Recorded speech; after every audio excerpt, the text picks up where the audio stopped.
What's happening, sports fans? We're about to tee off on another top recruit interview.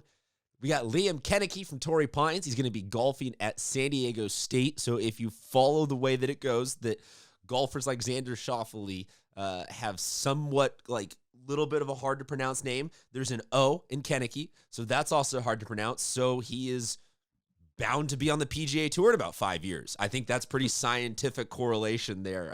Thank you so much for joining us. You're wearing the Aztec shirt, so let's go ahead and start there. Why SDSU?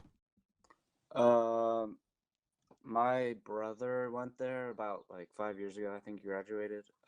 He would always take me to all the games, and like I always wanted to go there. And they have like a top 30 program in the country. So I thought if I stayed in San Diego, like two of my coaches are here, my trainer, so I have everything here that I need.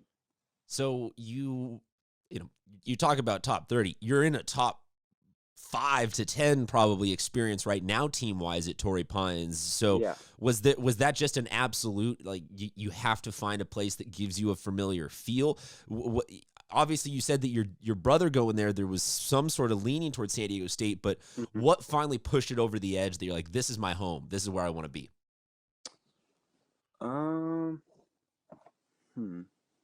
What do you mean? Can you repeat? I mean, there might not be one thing. For some people, it's I went on the visit and then it clicked.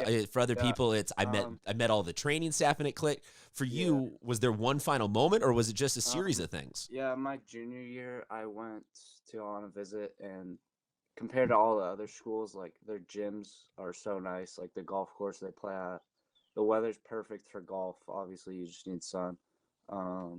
And then I love the coaches. Coaches are cool. Yeah, you mentioned the weather is perfect for golf. You're basically staying. I mean, do you play at any overlapping golf courses, or what's San Diego State's home golf course? It's called San Diego Country Club, and then they also go out to Verona. Okay, very nice. Yeah. So, have you golfed either of those yet? Yeah, I've golfed both. I've golfed Verona in a high school match, and then San Diego. Jackson Moss.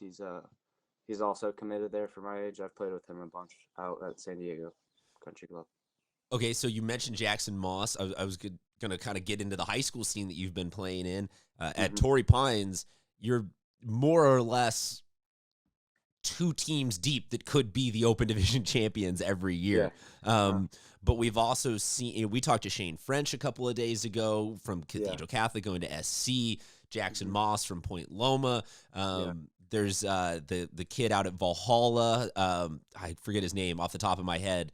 But like it's not, there's every couple of years one golfer is going somewhere. Like it is with other sports. Every year it's a bunch of really good golfers. So how ready are you after the high school experience? Like just what kind of prep, how challenging, what kind of competition have you been up against the last 4 years? Yeah.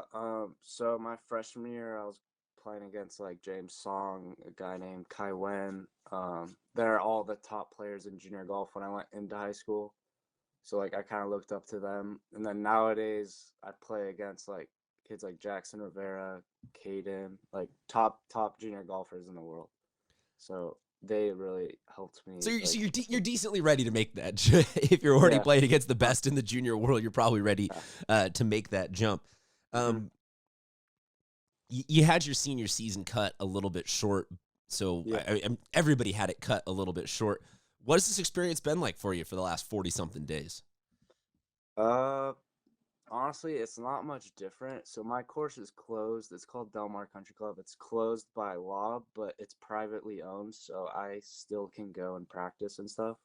So I'll wake up and do my schoolwork, which is usually 30 minutes to an hour. And then I'll go to the course and then hang out with my friends after. So, like, hasn't changed much for me. Now, we see a lot of golfers starting to post the viral videos of them chip-shotting into cups around the house. Have you reached that level of boredom? Have you bounced balls off of surfaces you've never bounced them off of before?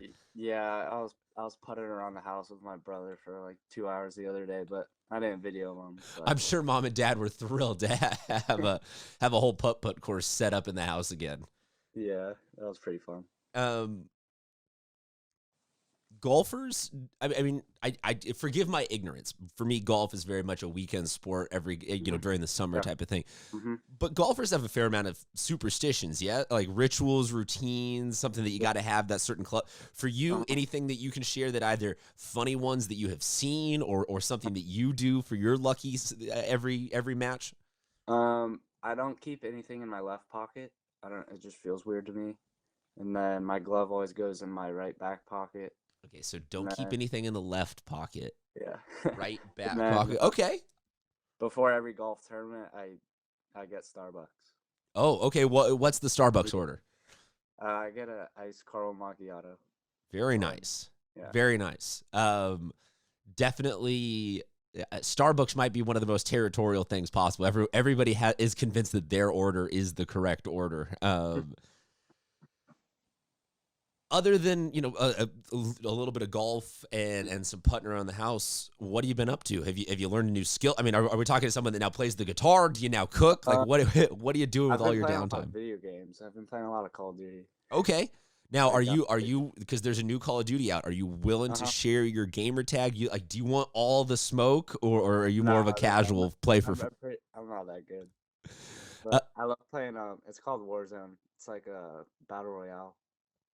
we had on our last football show, we had one of our analysts on the show say that he's jumped into that one. I believe he said it was 0 Dark 30 style, that Warzone has become his new jam. And he's at night, volume up, gets the heart beating a little bit. He said it's pretty fun. I gotta switch over and check that out. I've been playing a lot of the sports video games to kind of get my fix. Yeah, what are you playing?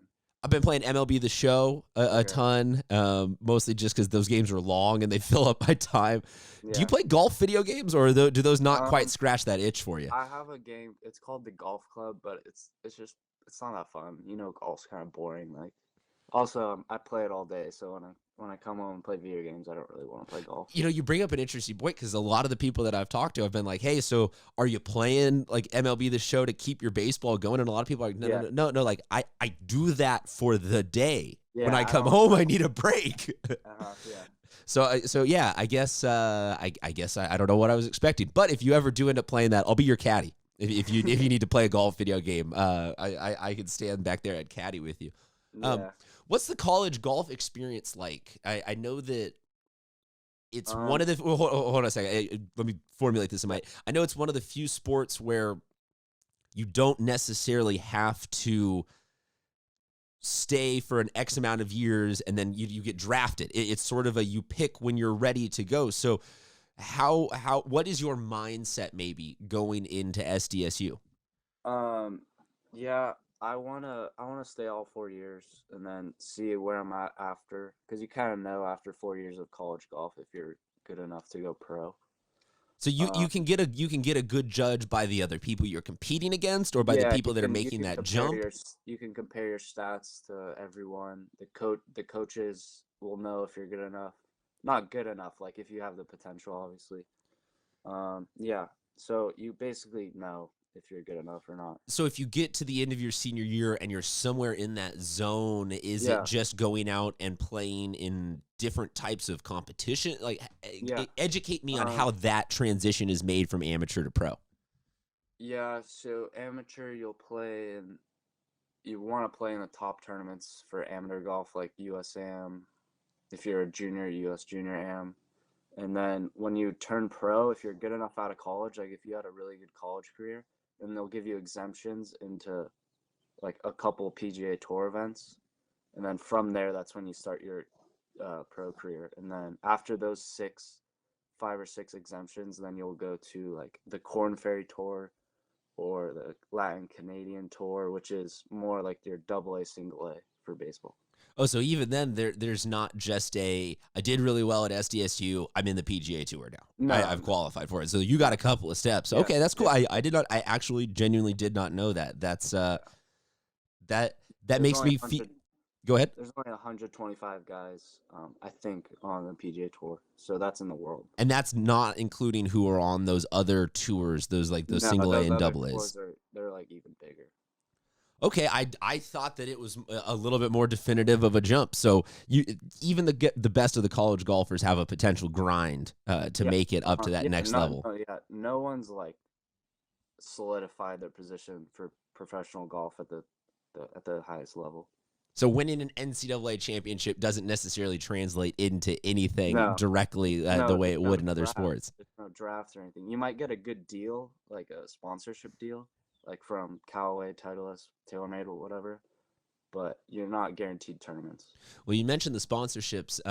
Golf has a decent amount of fashion involved. Yeah. I know that at the high school level, you guys all have to wear your uniforms. Torrey Pines tends to rock some sort of a black and red type look. But if it was just you out there on a Sunday, I mean, are you looking like Ricky Fowler? Are you wearing what is the ideal golf look for you? I really like all black Nike. Okay. Yeah, I mean, that's black just shoes, sponsored black by Nike. socks, like everything black, black belt. Black pants, black shirt, black hat. Okay. Where does that come from? Why no color? Why no flair? I don't know. I put it on one day and it clicked. I played really good and look good, feel good, play good. Okay, so all black, nothing in Mhm. the front left pocket, glove in the back right pocket, driving it straight down the fairway. If you see that walking around on your course, you have a good chance that it's a future SDSU golfer, Liam Koeneke. My man, thank you so much for being on with us. Folks, this is the part of the interview where, because these are the seniors that need a little extra love due to their season being cut short, wherever you are, stand up, give them a round of applause, give them a salute, a virtual pat on the back, whatever you want to do. Just give him some love because he's going to be representing our city really well at the next level. He's going to still be here, too, so you can actually go out and watch him and support him. But man, we just thank you so much for being on with us. We are sorry about your season being ended early, and we send you all of our positive vibes and well wishes. Sports fans, stay safe, stay indoors, binge all of our episodes, binge whatever you can, but stay indoors so we can get sports back for everybody. We'll talk to you guys soon.